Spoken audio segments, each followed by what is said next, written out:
Stephen, thanks very much. That really was very entertaining and really interesting presentation. So thank you so much.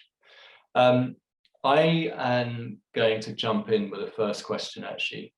And it follows on just where we finished, where you finished.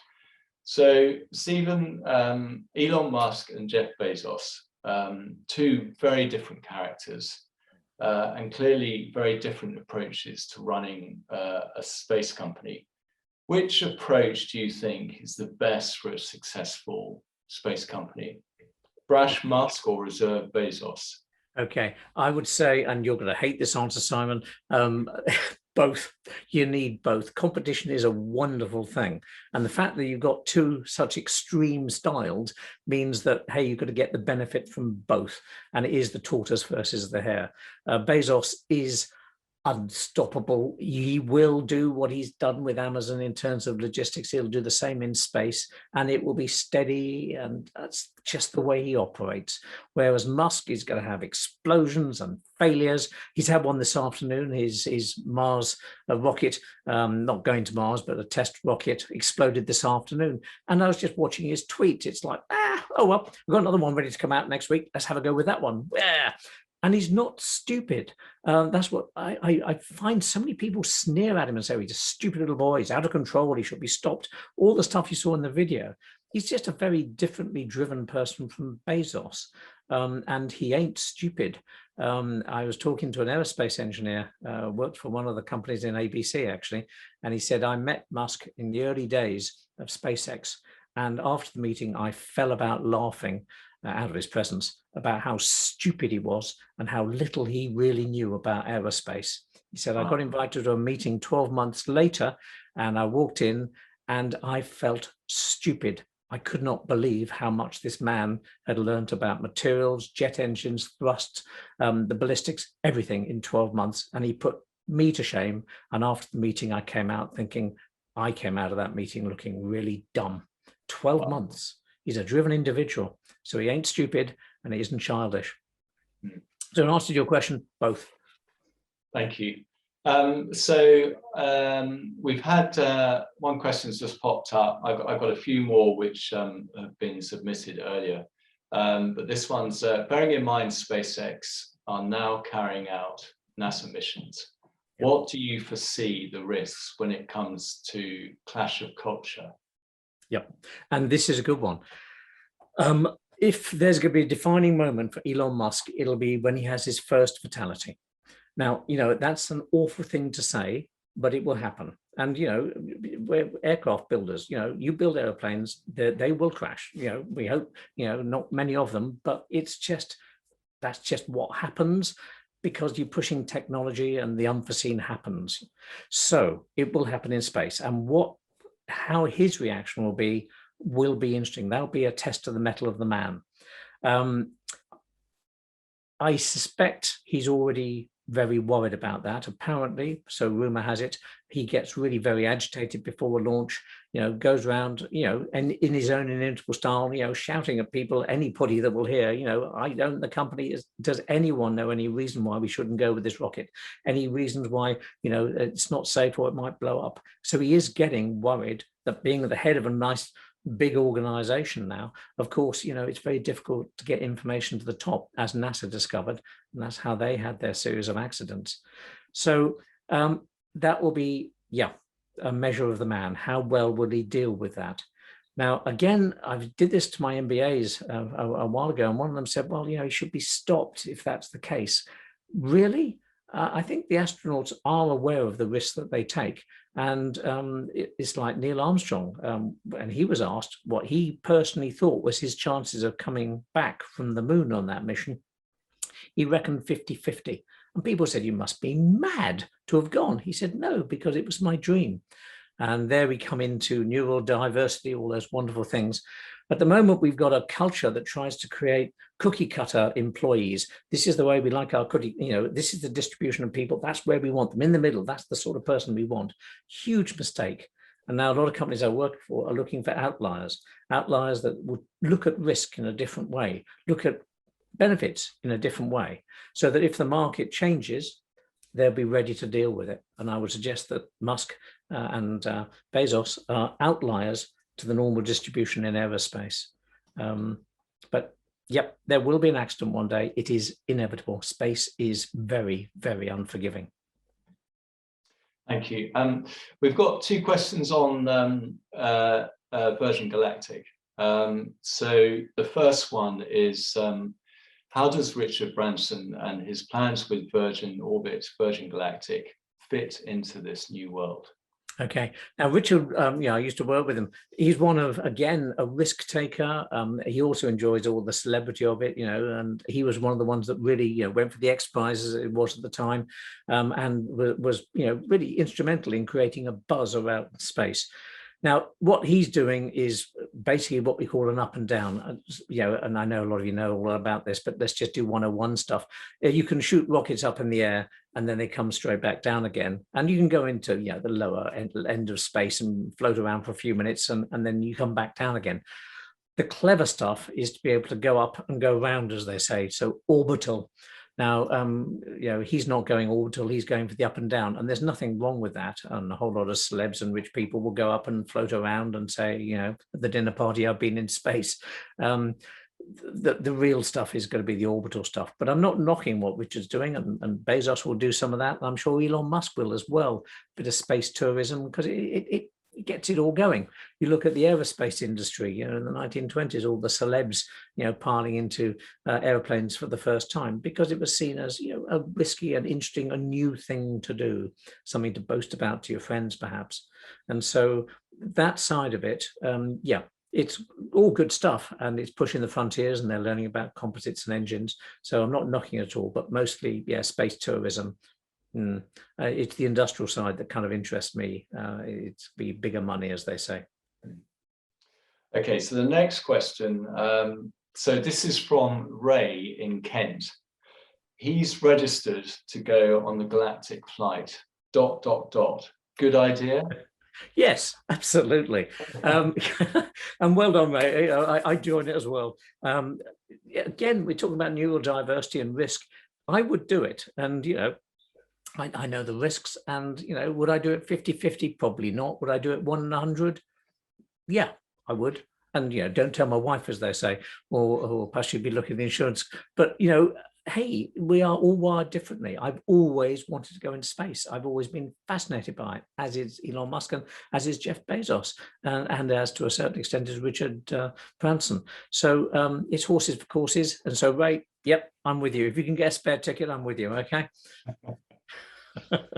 Okay, next question. We have seen the government phase of space exploration. We are now seeing the start of space exploitation through the phase of the space barons. Yep. What is the next phase? The next phase is obviously the reusable craft. It will become commonplace, and they almost have reached that stage now. It's like he sends up 143 satellites. You've got another one coming up next week. Like, so what? And these rockets, some of them are doing 9 missions before they need major refurbishment. So it's becoming commonplace. And so the actual unit cost of putting stuff up there has just gone down and down and down, and will continue to do so. Space tourism will come on next. The satellite business, as you've seen, telecommunications is going to make them a lot of money. So that's why Bezos and Elon Musk are into that, because they are going to connect up 5G globally and have monopoly. Think about it. Well, a duopoly anyway. The next one is the asteroid mining, far more difficult to do. Although again, with the use of robotics, you won't have to have people mining. It won't be like sort of Star Trek stuff. It'll just be machines out there basically getting the stuff we need for our electric cars and the rare earth metals, stuff like lithium. Instead of digging it out of the ground and causing pollution, you just go and get a big lump of it from space. But that's going to change everything. So it's going to be like another oil boom in space. Also, of course, there's another industry which is building up very nicely, thank you, which is cleaning it all up. Because already there's a lot of space junk up there, which actually threatens the assets that are now going up. And so a lot of companies are now going to make huge amounts of money from actually clearing up the space debris as well. Thanks, Stephen. Okay, another Virgin Galactic question has come in. Virgin Galactic might be a secondary industry in your view, but could it be the next phase of airline operations? Now, yes, obviously, when you look at Virgin Galactica and also Elon Musk as well, this idea of moving people around the planet at supersonic and hypersonic speeds, and of course, he's looking at the Hyperloop to actually do it on land, which, as an engineer, when you look at the maths, it stacks up. It's actually quite clever stuff. The capital costs are going to be huge, but given time, that one's going to be sorting city-to-city transportation if we still really need it. And certainly, a hypersonic flight, London to Sydney in a couple of hours or whatever. Some people will want to do it. I think COVID, in many ways, has changed that, because whilst the internet transformed, look at the death of Concorde. Concorde was really only there to get businessmen and women between New York and London rapidly so they could do deals. Once the internet came in, largely Concorde, you didn't have to do it because you could do it at the speed of light. And then space, does someone really need to go into space to get somewhere in 2 hours? The military, yes, and they are up there and spending billions, and quite right to defend their countries. So is it going to turn into a massive transport thing? I doubt it, to tell you the truth. I doubt it. I think it might even be knocked down on an environmental basis, but we shall see. Okay, your slightly throwaway comment about clearing up space debris has generated a couple of questions. Yeah. So the first one is, how many more satellites can Earth's orbit take? Okay, now again, without getting technical, and I'm no technical expert on this, so don't quote me, but they are at different levels. So you've got Elon Musk doing quite low level ones for his internet, that's why it's low latency. It hasn't got far to go. They're still in orbit, but it's low orbit. As you go further out, you've got the big GPS satellites and the rest of it. And space, as they say, is big, yes, but it is getting cluttered. And I'm sure you've seen the George Clooney movie where it all goes terribly wrong and they have a cascade, satellite hitting satellite and then destroying the ISS, and George Clooney doing his stuff. But that scenario is really possible. Now, there's a lot of time and a lot of money being spent to track virtually everything that's up there. And so with computing, they can work out where collisions are. And by the way, most of these satellites can move. So, that's the wonderful thing about Newtonian physics. You can calculate where everything will be at any one time. And so the computer can say, right, we'll just move that bit and then that will all be okay. So the computing side is kind of making it safer. But for instance, the Chinese did a missile attack thing and led to a lot of debris being flown around the Earth, which wasn't, in my opinion, the smartest of things to do, because someone's have to clear all that stuff up. Otherwise, we could have a collision.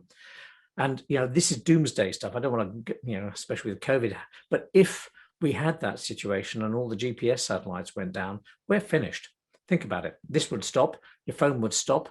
Most of the power networks would go down. We'd be living in caves within months. Civilization would collapse. So it is very important that we take space junk seriously and start cleaning it up. And certainly in this country, in the UK, Surrey University and lots of startup companies are bidding for that work. In fact, there was a launch, I think, last week or the week before of test equipment to actually try and find these bits of junk. And then, of course, what do you do with them? What you tend to do is slow them down a bit, nudge them until they just burn up in the atmosphere, so it's incinerated, or you can just push them to a higher orbit.